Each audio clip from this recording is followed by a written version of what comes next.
Hello my dear friends, welcome to our beautiful से channel Vigyan. तो आज की इस वीडियो में हम किरचॉफ्स लॉ के बारे में पढ़ने जा रहे हैं। तो पहले मन में यह आता है कि किरचॉफ्स लॉ को हम क्यों पढ़ रहे हैं। तो हमारा डेली लाइफ में जो सर्किट्स हम यूज़ कर रहे हैं वो जनरली कॉम्प्लिकेटेड सर्किट होता है। तो उसे अगर हम ओम्स लॉ से सॉल्व करने लगेंगे तो वो सर्किट और भी कॉम्प्लिकेटेड हो जाएगा। तो वही कॉम्प्लिकेशन को दूर करने के लिए हम लोग पढ़ रहे हैं किरचॉफ्स लॉ। तो किरचॉफ्स लॉ जो होता है वो जनरली दो हिस्सों में बटा हुआ है। एक है हमारा किरचॉफ्स फर्स्ट लॉ और एक है हमारा किरचॉफ्स सेकेंड लॉ। तो किरचॉफ्स फर्स्ट लॉ को जॉन्सन रूल या फिर जॉन्सन लॉ भी बोला जाता है। सिमिलरली किरचॉफ्स सेकेंड लॉ को लूप रूल या फिर लूप लॉ भी बोला जाता है। तो किरचॉफ्स फर्स्ट लॉ जो है वो क्या करता है, करंट के बारे में बात करता है, और किरचॉफ्स सेकेंड लॉ वोल्टेज के बारे में बात करता है। इसलिए किरचॉफ्स फर्स्ट लॉ का नाम पड़ा किरचॉफ्स करंट लॉ। सिमिलरली इसका नाम पड़ गया किरचॉफ्स वोल्टेज लॉ, और इसे शॉर्टली बोला जाता है KVL। Similarly Kirchhoff's current law को शॉर्टली बोला जाता है KCL। तो ये पोटेशियम क्लोराइड नहीं है, ये क्या है, किरचॉफ्स करंट लॉ। ठीक है, तो आइए अभी KCL और KVL इन दोनों के बारे में एक एक करके पढ़ते हैं। तो किरचॉफ्स फर्स्ट लॉ या फिर किरचॉफ्स करंट लॉ या फिर KCL जो भी आप बोले, ठीक है। तो ये क्या बोलता है कि किसी भी पॉइंट में जितना करंट आ रहा है उस पॉइंट से उतना करंट बाहर जाना चाहिए। मतलब मान लीजिए यहाँ पे एक पॉइंट मैंने कंसिडर किया A पॉइंट, ठीक है, जो कि एक जंक्शन है। जंक्शन क्या है, जंक्शन एक ऐसा पॉइंट है जहाँ पे दो से ज़्यादा चीज़ें मिलती हो। तो यहाँ पे तो तीन चीज़ें मिल रहे हैं, तो यहाँ पे इस पॉइंट को हम क्या बोल सकते हैं, एक जंक्शन बोल सकते हैं। ठीक है, मान लीजिए इस वायर में फ्लो कर रहा है 2 एम्पियर का करंट और इस वायर में फ्लो कर रहा है 5 एम्पियर का करंट। ठीक है, तो किरचॉफ्स करंट लॉ ये बोलता है कि इस वायर में जो करंट फ्लो होगा उसका अमाउंट होने वाला है 7 एम्पियर। ठीक है, मतलब the sum of all currents entering towards a point is equals to the sum of all current directed away from this point. तो यहां पे वही बात हमने लिखा हुआ है। क्या लिखा है, the sum of all current directed towards a point is equals to the sum of all current directed away from that point.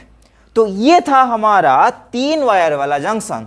तो मान लीजिए यहां पे हमने एक ऐसा जंक्शन कंसिडर किया जहां पे कुछ 5-6 वायर्स मिल रहे हैं। ठीक, मान लीजिए इतना वायर इस जंक्शन पे मिल रहे हैं, तो इसी जंक्शन का नाम हमने दिया P जंक्शन। ठीक, मान लीजिए इस वायर में हमारा I1 करंट फ्लो हो रहा है, इसमें फ्लो हो रहा है I4, इसमें I5, इसमें I6।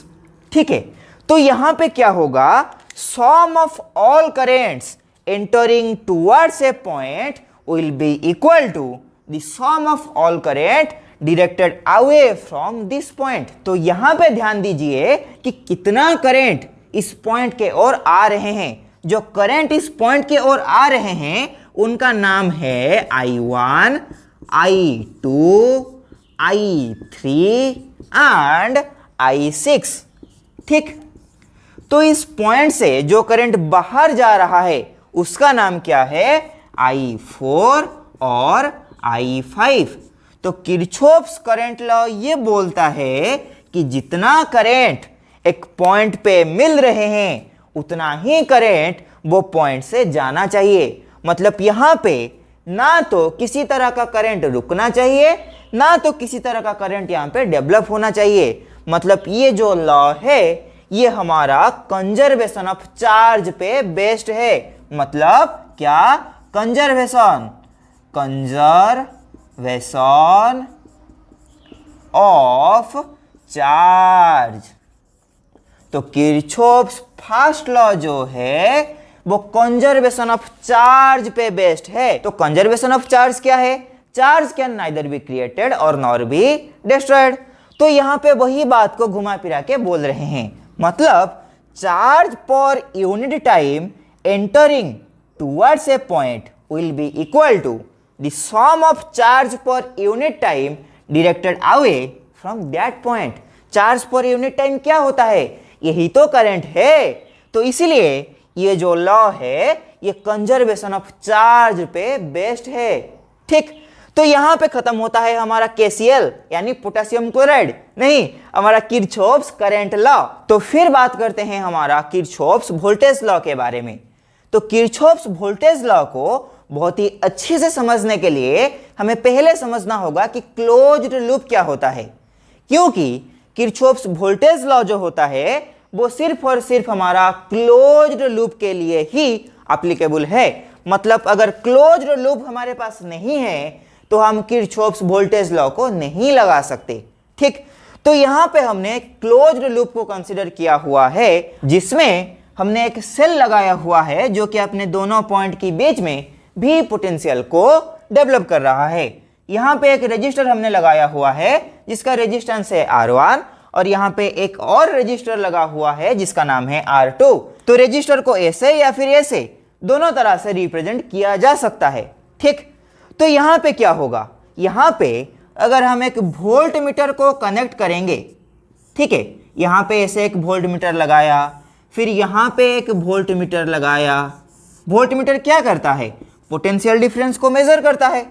ठीक, तो यहां पे एक और वोल्ट मीटर लगाएंगे और अगर इन तीनों के रीडिंग को हम चेक करेंगे और इन तीनों को हम मिलाएंगे, मतलब मान लीजिए यहां पे हमारा पोटेंशियल आया V1, यहां पे रीडिंग आया V2, यहां पे रीडिंग आया V3।